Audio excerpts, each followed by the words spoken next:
Welcome back to another episode of Saturday Huddle. I am joined today with TJ Pittinger, who is on the Double Fries, No Slaw YouTube show covering Florida State football. We're here today to do an ACC preview for the upcoming football season.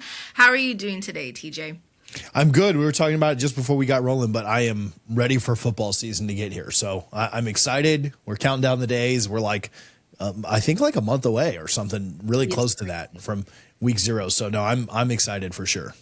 It's super crazy. We are super close. And yeah, I'm right there with you. I am ready for football season to get going. I'm super excited. And I'm super excited to get to talk to you about the ACC today. This is not something I get to do often. And so this is one of the cool things about these conference preview series is that I get to talk about all the different conferences and hear from all of these different wonderful people. So thank you so much for taking the time today to, kind of preview the season with me a bit and talk about Florida State, but as well as the conference. Yeah. So to kind of kick things off, I would love to know your opinion on this. Who enters the season as the team to beat in the conference? Yeah, I mean, I think it's Miami. And when I think of every conference, I do think of tiers. Like in the Big Ten, I think about there being a very well-defined top 3. In the SEC, I think there's kind of a top 2, and then, the rest of the tiers. In the Big 12, you could argue that one, right? But that's a 1 to 2 to maybe 3. In the ACC, I think tier 1 is Miami by itself. I think there are other teams that could certainly challenge, and we've seen Miami drop games to ACC teams that they had no business losing to. But I think the fight in the conference this year, at least this far out, at least before any games get played, very much looks like it's a battle for second place. Like who's going to be in Charlotte taking Miami on for the ACC championship? It doesn't really feel like there's a question of who the number 1 team should be. Yeah. I totally agree. I think that's absolutely fair. And I imagine from being one of the teams in the ACC from that type of perspective, Miami would be the team to beat. So let's take a few minutes and talk about Florida State for a little bit. What should fans expect from the Seminoles this season? I mean, I think you're most it's such a weird place, right? With Florida State, they've had 4 losing seasons under Mike Norvell in his 6 years here. What's crazy is that his 2 non-losing seasons were 10 and 13 wins. And so, I mean, it is just the ultimate roller coaster of 2 losing seasons, 2 great seasons, and then 2 more losing seasons. So, if history would tell you anything, maybe they should expect 10 wins. Based on the roster, based on, the schedule that they have, which I think is pretty difficult for an ACC schedule, I think it's going to be a tough year. I mean, Vegas has them slotted at 6.5 wins for an over-under. I think that's probably about where they're going to be. If you're trying to, sell as much optimism or hope or be glass half full, there are a lot of things that went against them last year. They were terrible in 1-score games.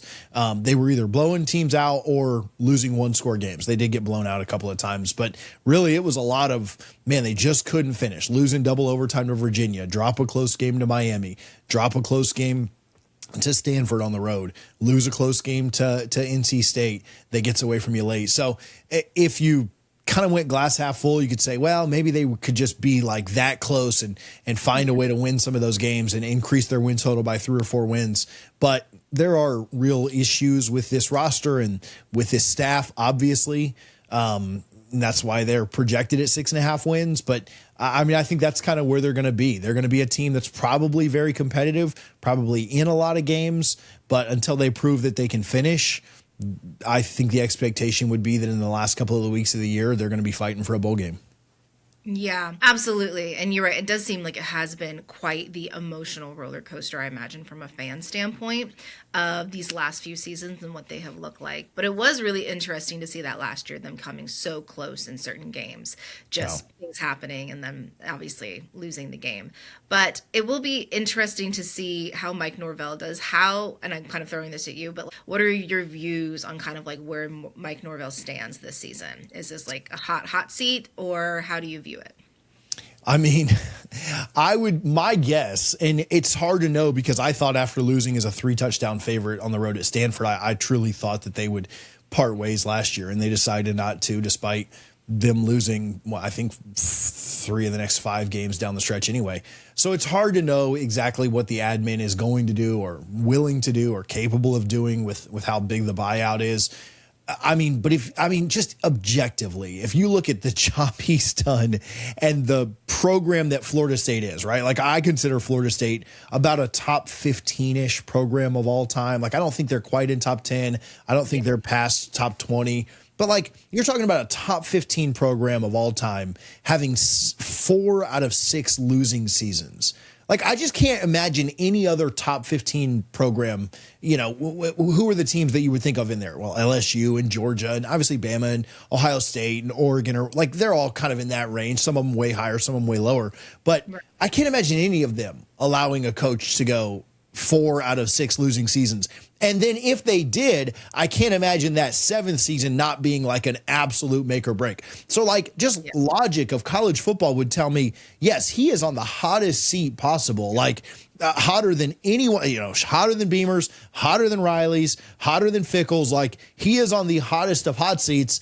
But again, it's going to come down to what the admin wants to do at the end of the year. And does 6 wins save his job? I mean, it shouldn't. Does 7 wins save it? I don't know. At a place like Florida State, 7 wins shouldn't be the standard. You should be getting to 8, 9, 10 wins year in and year out. So, yeah, I think he comes in with a tremendous amount of pressure on him. But I also think that your guess is as good as mine as to what the admin will actually do when the rubber meets the road. Yeah, absolutely. I definitely consider Norvell to be on the hottest seat going into the season. Because like you said, there is a certain standard. And I think people have kind of forgotten about that with Florida State. But it wasn't that long ago. I use that loosely, but it wasn't that long ago where Florida State was really competing and having success. And so, that standard kind of does need to be held. And I imagine fans are frustrated with, it not being met. Yeah. Yeah, for sure. I mean, you think about, kind of the same thing with our big rivals at UF, right? Like, same thing there. It's been a long time since they've won. I think it's, 18 years now since they've won a national title. And their fans are absolutely frustrated with the cycle that they continue to be in. But at the same time, they went out and hired a new coach. And they went out and said, like, all right, well, yeah, this isn't good enough. We're going to need to get better. And so I think that's all FSU fans are asking for is like, all right, well, just hit the reset button, man. Like, if this guy can't get it done, let's move on. But yeah, like those places, Florida State, Miami's kind of back a little bit and certainly done better the last 2 years. But there used to be a standard at those programs. And there was a time where, man, the national championship was running through one of the big 3 in the state of Florida. Either they were winning it or you were beating them for it. I think in the 90s, Florida State played in 4 of the national championships, and Florida played in 2 of them. So you're talking about like 6 years there where a big 3. And then in the 80s, obviously Miami won 4 of them. So yeah, from the 80s and 90s, there was a pretty big standard. Now a lot of that predates me, but yeah, I think fans are frustrated because they're like, dude, we used to run this sport. And not that we think that Florida State, Florida, and Miami are going to come back and run the sport, but there is a frustration of like, get your crap together, man. You're in the state of Florida. It ain't that hard here. Right, exactly. So what do you view as like the biggest question mark around this team going into the 2026 season? It's tough. A lot of things. But honestly, it might be the coaching. As much as I want to talk about like any player or position group, you're talking about Mike Norvell taking back over play calling, which he hasn't done in a year, right? Like Gus came in last year and did okay with it.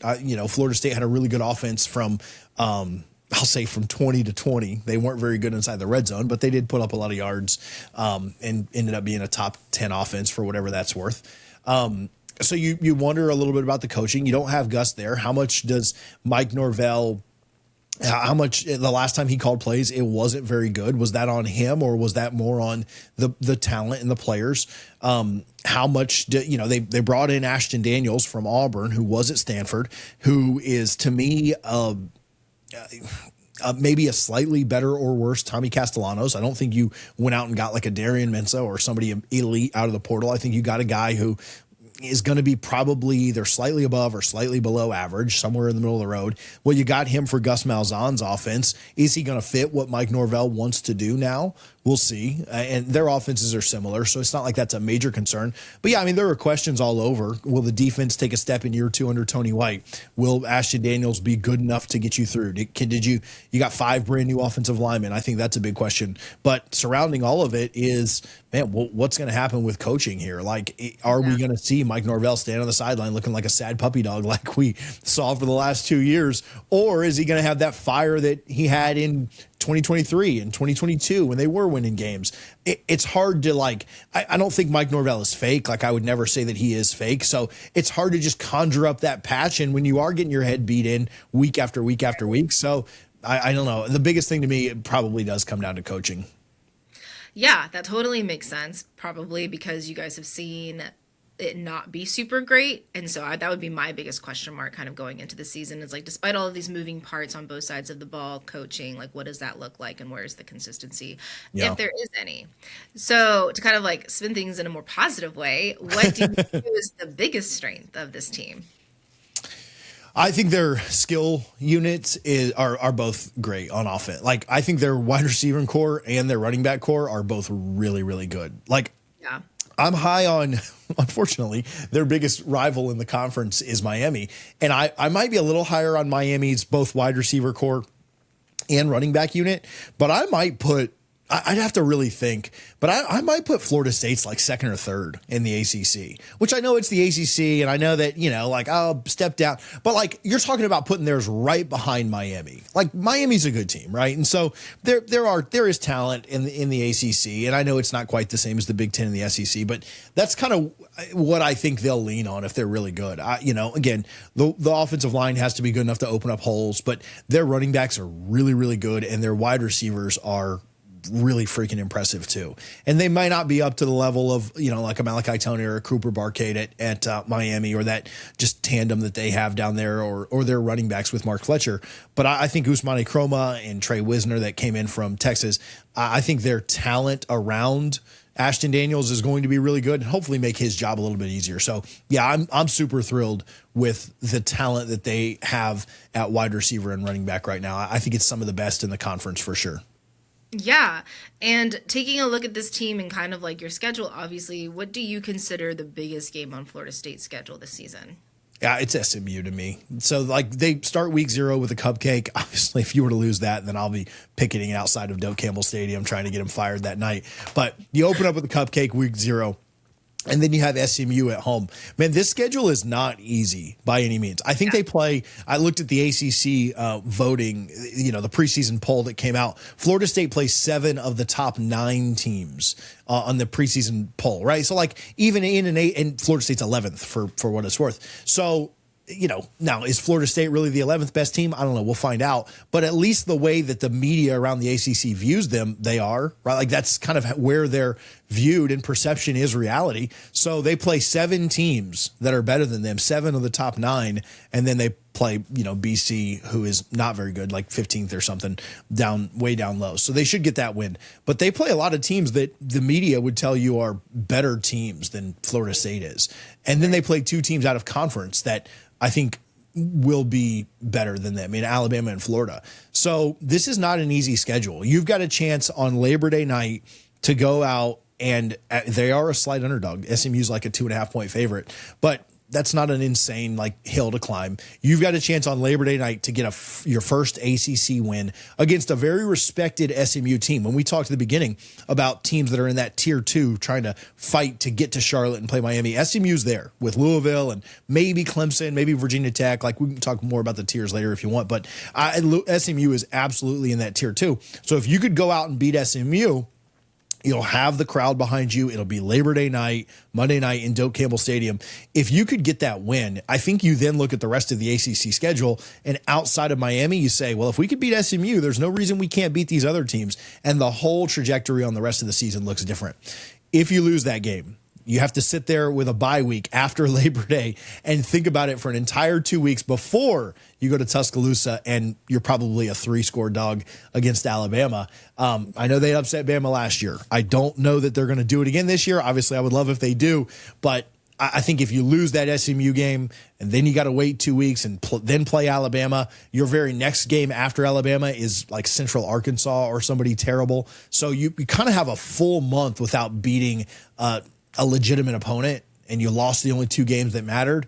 I think the state of the program is just an absolute disaster if you don't beat SMU. So that's the game of the year to me. I think it ultimately decides whether or not Mike makes it here or not. Yeah, and that totally makes sense, and that's articulated very well. That's quite interesting positioning, because it has to be tough, like people after losing a game, like a lot of fans, I think the ones especially that are super passionate about the sport are like, I don't need to see this team for a while. But there's something about like losing and then going on a bye to kind of like let that stew before you play your opponent and kind of see the team again. So I can imagine that being hard, kind of just like for the overall morale and kind of trying to keep the season afloat. But I agree with you, like SMU is a really interesting watch. I imagine that's going to be a big game for Florida State. And Florida State, they have a stacked schedule this season in the ACC. So it's a tough year to be on one of the hottest seats in college football with a schedule such as that. Yeah, no, it's again, it's funny because when I first thought about it, I thought about the words like a tough ACC schedule, and you're like, come on, man, like, come on, what does that even mean? But it is a tougher ACC schedule. You have the SMU game, who I think SMU is going to be fighting to get to Charlotte. You have Miami, which is very tough. Clemson is always very talented. You play Pitt and Louisville on the road on Friday nights. Road Friday night conference games suck, and that's awful to have to. I don't care who you're playing. You go play BC or Wake Forest, and it's just like, dang it, for road Friday night conference games, those are terrible. You play Virginia, who was in the ACC championship last year and brings back a ton of returning production. And then you have BC is the one easy one. And then you have at the end of the year, you have NC State, who you scored 10 points against, or 11 points against last year on the road. Now, maybe you'll be a little bit better at home. And it's not to say that all those teams will be as good as they were last year, but yeah, they're really outside of BC. There really are no bye weeks when it comes to this ACC schedule, which is kind of crazy. Yeah, that's wild. So in terms of the conference, which ACC team do you think is flying under the radar? I think there's a couple. I think what's going to be really interesting is, again, if I had to tier it out, right? Like I've got Miami in tier 1. That's right. Yeah, go ahead. Do your tiers. I've got Louisville, SMU, and Clemson in tier 2. So I think Louisville or Clemson could be that team, but they could also pretty quickly fall down to like tier 3, tier 4, like based on what happens with Dabo there. I've got in that tier 4, I've got like a mix of Virginia Tech, NC State. I think Virginia Tech could be. Now, it's also hard to say that they're flying under the radar, hiring James Franklin. Like a lot of people are expecting big things from them, but they could really have a good year. Their schedule sets up pretty nicely. So I think they're a team that could be a little bit better than expected. I think Clemson's probably the biggest one, though, because people are just like completely out on Dabo Swinney. And I think they think like, look, he won't use the portal. I mean, they went and got 9 guys out of the portal on defense this year. Like, I know that's not as many as some teams take, but for like Dabo to get 9 guys on defense out of the portal, like that's massive. If they can just get average quarterback play from Christopher Vizina, I think that they could be a really, really good team. I know they have the LSU game that starts early on the road in Death Valley. That game doesn't matter. Like for the ACC, I mean, obviously you'd like to win it, but it doesn't matter at all. If they can get through that game somewhat healthy, I think their ACC schedule sets up fairly nicely. I think they could be a team that is, again, challenging to go to Charlotte and play Clemson in the ACC championship, which if they do would be a rematch on a neutral field. I'm not saying that I think Clemson could win that, but yeah, I think stranger things have happened. So they're a team that I think a lot of people are just writing off and saying like, Dabo's old school stuff doesn't work in today's college football. And I think they could be a little bit better than people expect. Were they going to win 10 games? I don't know, but I think they are kind of flying under the radar, and they could be a pretty good ACC team this year. Yeah, most people do seem to be out on Dabo. So it seems to be something like a team that we're not really talking about, at least outside of those in the ACC. And like you said, there was movement in the transfer portal this offseason for them, and I could see that working out well. And yeah, definitely under the radar. Is there a national narrative about the ACC that you think is misunderstood? I don't know that. I just think there's such a narrative around the idea that like just the way that like strength of schedule is flaunted mostly by like the SEC and then, you know, catered to by ESPN as well. I think there's such a narrative just around how, look, like take Miami, for example, last year. They had a couple of midseason losses that were, I would not call them good losses, right? Like, I don't think SMU or Louisville were great teams. They lost to those teams. You know, they had 2 losses in 3 weeks. And really, it seemed like it wrecked their season at that time. Now, enough changed, enough happened to where they were able to get back in contention. And Miami was a really good team. SMU and Louisville both finished 9-3. Like, they were pretty good teams, right? Like, I'm not calling them elite. I'm not calling them like amazing, but like they were good teams and they played each other. So like one loss of both their 9-3s came from that. So I think there is a narrative of like, oh, Miami lost to a couple of ACC teams. That's terrible. And I don't know that that's really the case. Now, had they lost to like a Boston College who won 2 games, or I think that there is a little bit of a narrative of like the ACC is completely terrible. And nothing in the ACC could ever compare to what we have in the SEC or the Big Ten. And I think there's a very clear understanding that the SEC and the Big Ten are much, much better than the other 2 conferences below them. At the end of the day, the ACC had a winning record against the SEC last year, right? You had a terrible Florida State team beat Alabama, who went to the playoff. You had Miami go 3-0 against the SEC. And Miami goes 1-1 against the Big Ten, right? Losing to Indiana, but beating Ohio State. Like, I do think that, yes, the SEC overall is stronger. The Big Ten overall is stronger, but there is pretty good play in this conference, and there's really good coaching in this conference. I think that Mario Cristobal has shown that he's a really good coach. I think Brent Key at Georgia Tech is an outstanding coach. I think Jeff Brom is an outstanding coach. Rhett Lashley at SMU is really, really good. I think this Tony Elliott at Virginia is really good. Obviously, getting James Franklin looks like a pretty good addition for the ACC. We'll kind of see how that one works out. But for as much as, you know, there are talent issues maybe at some of the places, there are really good teams and really good coaches, and they probably don't get as much respect as they should. Because if you start a conversation with, well, we have Louisville and Georgia Tech and SMU, that doesn't really stand up to the like, okay, well, we have Texas and Georgia and Alabama and LSU. So it just, you know, there's no perfect way to measure strength of schedule. There's no perfect way to measure strength of a conference. Big Ten folks will tell you it's what they do at the top, and SEC folks will tell you it's what they do like positions 8 through 12. And, you know, I just think that it's hard to measure that, but I do think that kind of gets overlooked at times from the ACC's perspective. Yeah, and that totally makes sense. God, like as college football fans and just, you know, people associated with the sport, we debate that a lot. Like strength of schedule as well as like conference dominance. It's like a consistent debate. It never stops. It never stops. It literally never stops. Whereas like you look at, you know, even the national championship, like an ACC team made it to the national championship last season. Yeah. And yet that's something that we're still not totally talking about in regard to like who has had successful years most recently. Not even just winning the national championship, but getting there and performing well in the playoffs. Yeah. So with the ACC, which preseason expectations seem too high?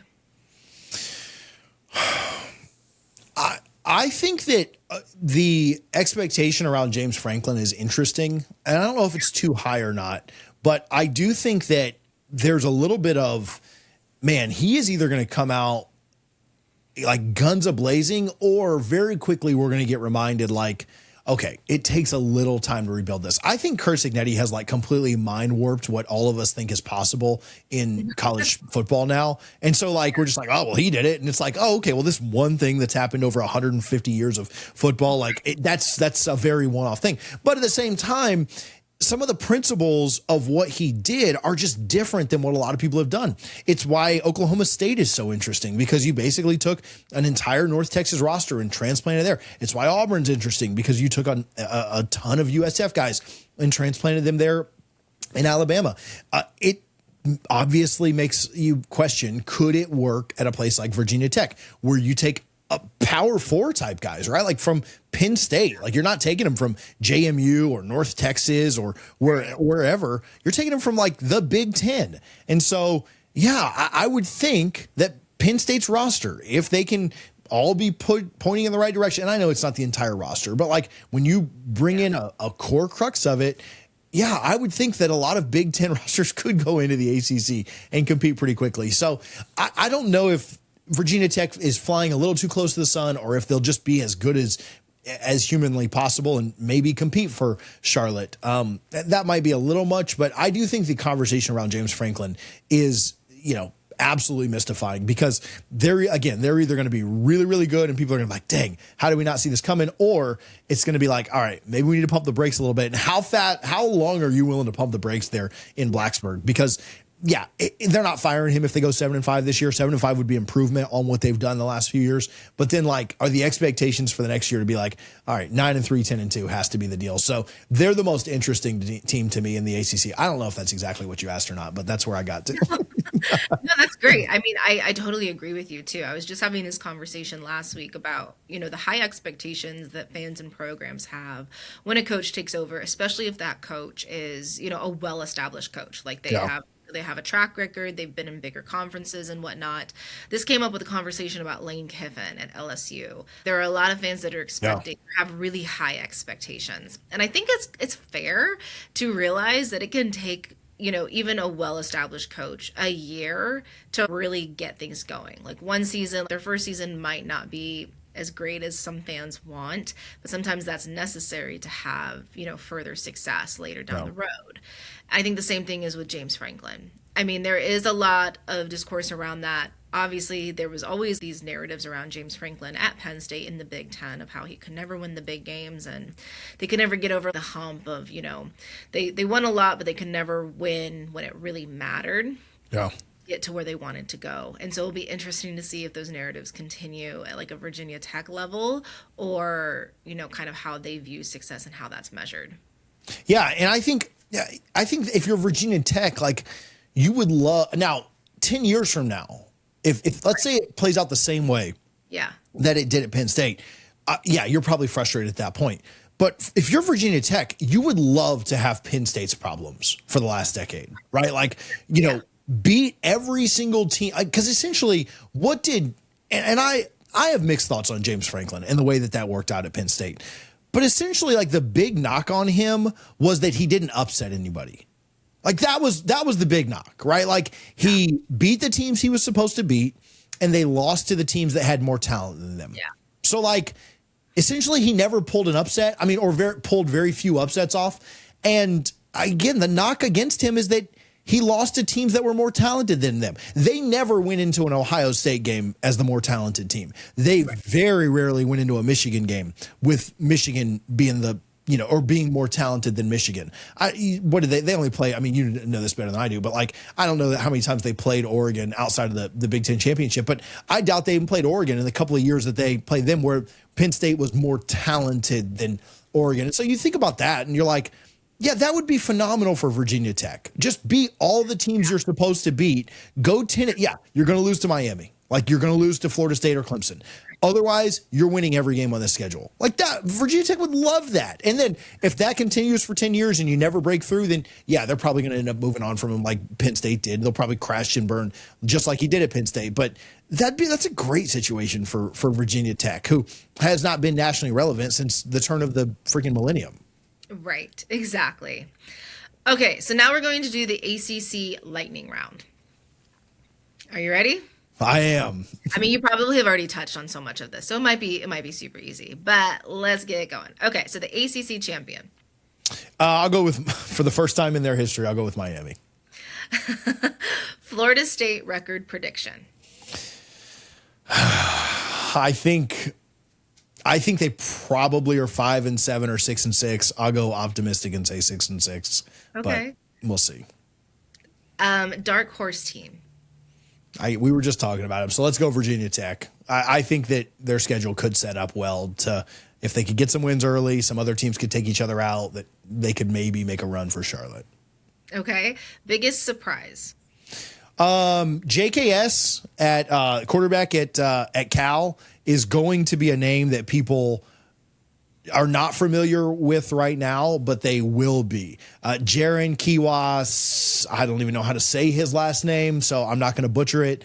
But JKS out at Cal, their quarterback is going to be a name that gets a ton of recognition. He's going to win them some games they shouldn't this year. So he'll be a big surprise for people this season. Love it. Biggest disappointment? I mean, if you're asking me, it's going to be Florida State one way or the other. I think it's probably, it probably is Florida State. Maybe you could say, Duke was a 7-5 win team last year. So Duke's not, I don't think they're going to be very good this year. I don't think UNC is going to be very good with Belichick, but I don't know that that's a big, that's kind of what people are expecting. Right. Yeah, I think Florida State has been the standard bearer of this conference for 30 plus years. Clemson, second in there too, a better run here in the last decade. But I think Florida State's going to miss another bowl. So yeah, they're the biggest disappointment again this year. And this seems redundant, but I have it written down. Under the most pressure. So it's Norvell, but let's think of who's like second. Yeah, we'll do second. Who's under the most pressure? Yeah, it's probably Belichick, to be honest. I mean, and I'll tell you this, UNC's schedule last year was so set up for success, and they just were terrible and not good at all. Their schedule's a lot tougher this year. They got the game in Dublin early against TCU. I think TCU is going to absolutely wax them again. And then the ACC doesn't get much easier for them. I talked about Florida State having the toughest ACC schedule. I think North Carolina is the second toughest by far. They play all the good teams. I think it's how much pressure are you under when you've won that many Super Bowls? I don't know. But for the sake of the conversation, I think it's Belichick. Okay. What do you consider the best game on the schedule for the conference? Does it have to be a conference versus conference game? Somebody... So I'll do one in conference, one out of conference. The best in conference game is SMU and Louisville because it's going to now. Second place is probably Virginia Tech and Miami later in the year down in South Florida. By then, we'll know if Virginia Tech's a pretender or contender. That's why I won't put that first place yet. But SMU and Louisville early in the year, I think it's like week 3. That game could legitimately decide who goes to Charlotte to play Miami in the ACC championship, if that's the way it works out. So that is a huge game. Obviously, both teams could falter otherwise, but they'll both be favored in a lot of their games after that one. Neither one of them plays Miami, I don't think. And so, yeah, that's a huge one and probably the most underrated. Out of conference, it's Miami versus Notre Dame. All the talk from last year of who made the playoff, who should have done this, Miami got a 3-point win at home. Can Notre Dame return serve and get a 3-point win or more, up in South Bend? That game will be huge for the conference. And Notre Dame's kind of a quasi-member anyway, but that one's probably the biggest game on any ACC team schedule this year. Yeah, absolutely. Okay, and then one bold prediction.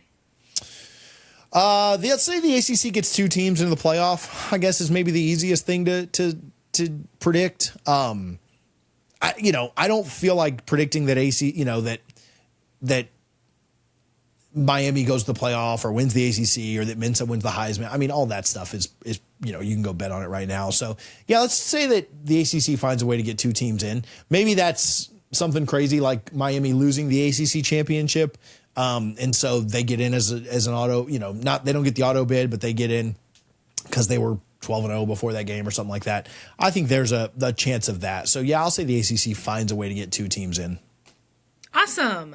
Well, I'm super excited. Now you've reminded me of all these wonderful games in the ACC going on this season. So I'm super excited for ACC ball as well as just college football.